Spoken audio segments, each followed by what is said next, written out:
bapak-bapak pihak dari kepolisian kalau tahu orang ini segera ditangkap aja orang ini. Makanya pihak debt collector ini tolong jangan sampai. Halo semuanya, kembali lagi di channel Raja Galba. Nah, kita baru saja memasuki bulan Oktober, ya ini tanggal 2 gitu ya. Tapi sudah ada kasus pinjaman online yang mencatut nama Kredivo, karyawan Kredivo, dan juga nasabahnya sebanyak 62.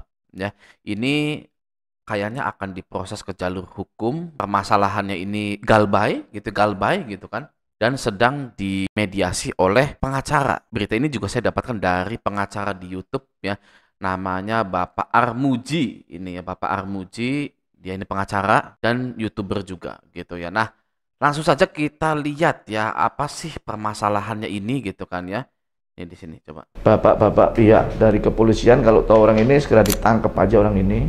Karena mereka ini benar-benar merugikan. Makanya pihak debt collector ini tolong jangan sampai kalian arogan untuk menagih daripada orang-orang yang tertipu seperti ini. Nah, saya tidak bisa menampilkan keseluruhan video gini ya, karena ini miliknya Bapak Armuji. Kalian kalau mau lihat kronologi lengkapnya wajib ke channelnya Bapak Armuji ini gitu. Nah, ini kita potongan saja ya.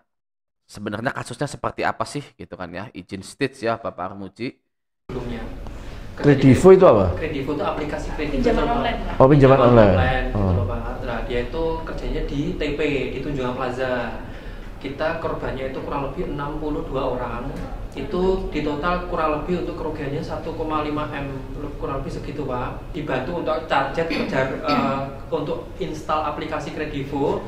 Setelah itu HP dikembalikan ke korban. Ternyata selang berapa lama, 2-3 hari itu tiba-tiba ada email tagihan. Ya nggak usah dibayar, kenapa? Iya, kita didata Nggak usah. debt collectornya, Pak. Ya, bicara aja, ini penipu, saya kena tipu, mau bilang gitu. Nah, makanya dia tidak percaya untuk kan selain kita. Jadi sisanya nggak usah dibayar, karena kalian adalah korban daripada penipuan.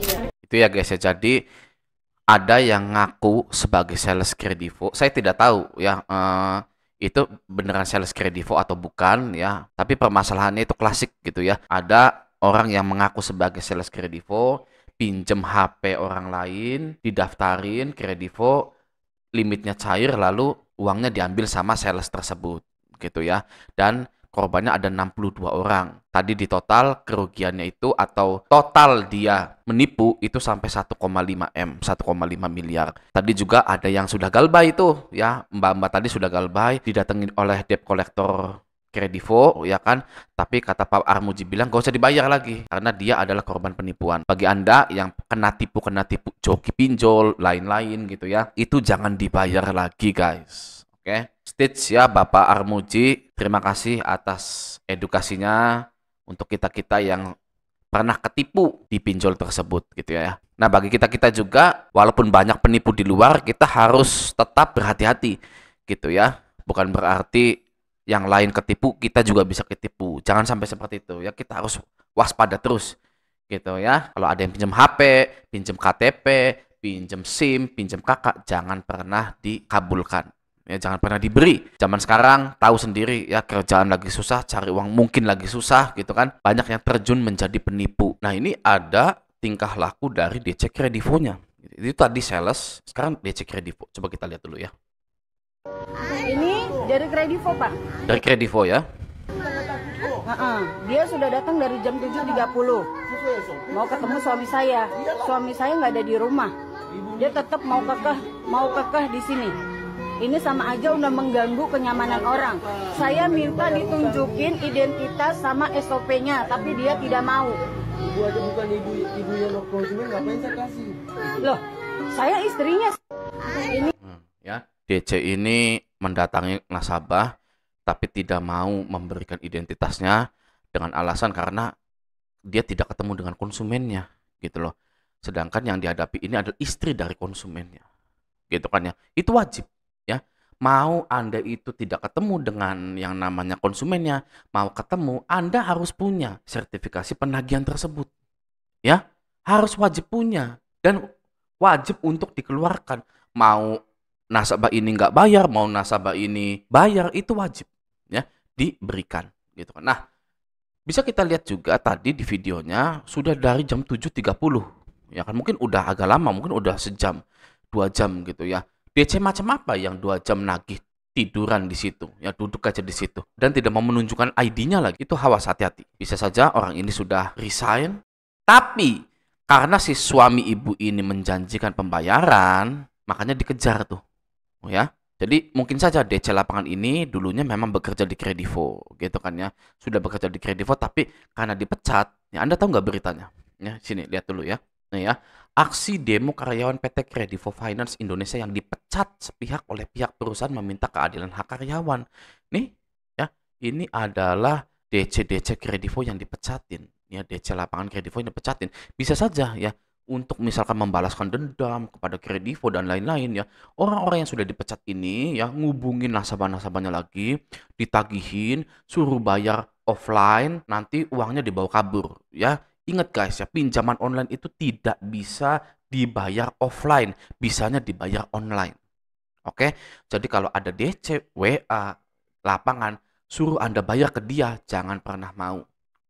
Ya, misalkan si DC ini menjanjikan pemotongan denda atau bayar pokoknya saja, jadi bayarnya harus ke dia, jangan pernah mau juga. Ya, kalau beneran ada pemotongan denda dan pemotongan bunga itu harus lewat aplikasi. Ya, mana saya mau lihat dulu, diupdate dulu. Kalau di aplikasi Anda itu sudah update, ya sudah tinggal bayar pokoknya saja, silakan. Gitu ya. Atau Anda bareng-bareng sama DC itu ke kantor Kredivonya. Kalau bisa sih, gitu kan ya, kalau mau ya. Zaman sekarang awas, banyak yang menjadi penipu mungkin karena kesal ya dengan PT Kredivo ini, ya kan dia ini yang dipecatin. Ya. Lalu tadi sales tadi mungkin juga sudah dipecat. Gitu ya. DC ini sales-sales tersebut punya tagihan juga, punya tagihan pinjol, punya tagihan yang namanya angsuran kredit motor gitu. Tiba-tiba dipecat gitu kan sama Kredivo karena Kredivonya banyak digalbay gitu. Jadi nggak kuat gaji-gaji karyawan tersebut, akhirnya dipecat.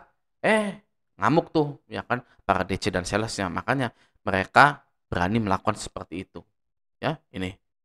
Hati-hati ya, kita harus teliti dulu ya ketika ada DC yang datang ini ya. Ini masih asli enggak ini? Kalau ada DC lapangan di situ, saya mau telepon kantor Anda dulu ya, gitu. Masih enggak nih nama Anda di sini nih ya? Atau langsung telepon OJK. Saya mau telepon OJK, Anda diam di sini. Mana lihat KTP Anda? Gitu kan ya, terdaftar tidak di OJK Anda itu ya? Terdaftar tidak di lembaga yang menaungi debt collector itu. Ya, kalau tidak usir. Gitu, oke? Ada lagi nih seperti ini, ya. Ini Bapak ini. Tuh, Mau minta pembayaran mana? pembayar. Pembayaran mana?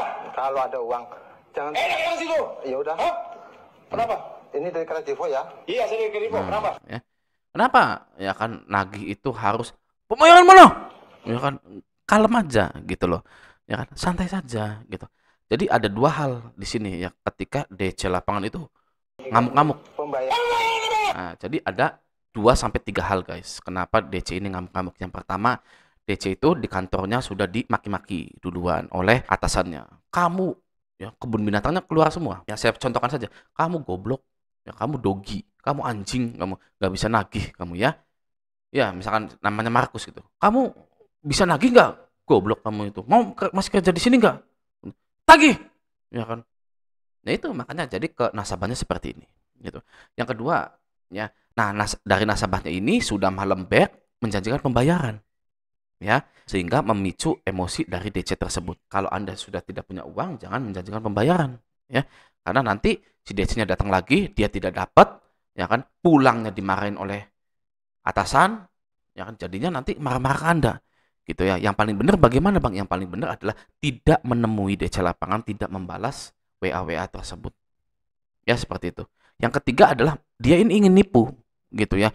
Jadi defense mekanismenya ya orang yang nipu itu harus ngotot ya biar kelihatan benar gitu loh ya kan, sedangkan kita yang biasa-biasa saja itu kalah dengan tekanannya mereka karena mereka sudah ngotot ya. Kitanya ngerasa salah karena sudah galbay gitu ya, pas dibayarin ternyata nipu gitu ya. Jadi guys ya, sekali lagi tidak ada pembayaran melalui DC lapangan pinjol atau DCWA. Pembayaran itu melalui online atas nama perusahaannya, bukan atas nama pribadi. Ya, misalkan nih si DC ini, Markus ini nomor virtual akunnya, namanya atas namanya Budini gitu. Jangan guys ya, harus wajib nama perusahaan. Lalu Anda simpan bukti pembayarannya, biar nanti ke depannya itu kalau ada DC yang datang lagi, Anda sudah bisa membuktikan bahwa Anda sudah melunasi. Lagian kenapa dilunasi gitu kan? Nah itu ya, Kredivo ini memang banyak masalah gitu kan. Mulai dari salesnya, DC-DC-nya gitu kan ya. Itu. Oke, nah jadi stay strong ya. Semoga video ini bermanfaat. Sampai jumpa di video selanjutnya.